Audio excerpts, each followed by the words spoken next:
Hi everyone! Welcome to Minimalist Millennials, a new series by the Minimalist Society where we cover some topics applicable to millennials. If you enjoy our videos, do hit the subscribe button and notification bell to stay up to date with our future videos. In this episode, we share some tips on how to declutter like a minimalist.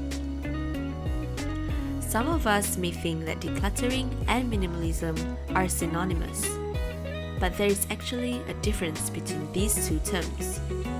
Decluttering frequently does not mean that you are a minimalist, because minimalism is more about change in lifestyle, whereas decluttering is just the act of keeping your home clean. Leading a minimalist lifestyle makes you more intentional about your purchasing decisions, so you become more conscious about the things that you bring into your life. With that being said, a good way to get into the minimalist lifestyle could be through decluttering your spaces. There are many ways that you can do so.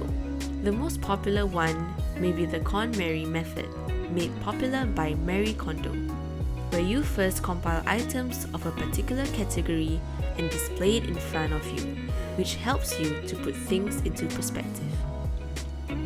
Then you hold out each item in the category in your hands and ask yourself if that item sparks joy. If it doesn't, then throw it out. Although this is a time-consuming process, it allows you to thoroughly compare items and keeping only the essential items that make you happy. If you are the type of person that places sentimental value on many things and can't bear to throw anything out, you can try the Minimalist Game, where the number of things you declutter each day corresponds to the day of the month. You get rid of one thing on the first day of the month, 2 things on the second day of the month respectively. This would help to ease you into the habit of decluttering, and by the end of the month, you would have gotten rid of almost 500 items. If you appreciate having flexibility when decluttering, the box method may be the best option for you. You could categorize your items into 4 boxes: put away, give away, throw away, or undecided. By having the undecided box, you could give yourself more time to think about what to do with the things inside, thus making this the most flexible method. However, try not to use the undecided box too often.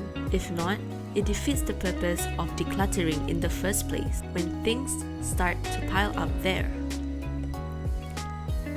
Letting go of things may be difficult, but taking small steps at a time to declutter your home and your life is all it takes to embark on a journey towards a simple and meaningful life. If you enjoyed our content, do like, share and subscribe to our channel and click the notification bell to be notified of our future videos. See you guys in the next one!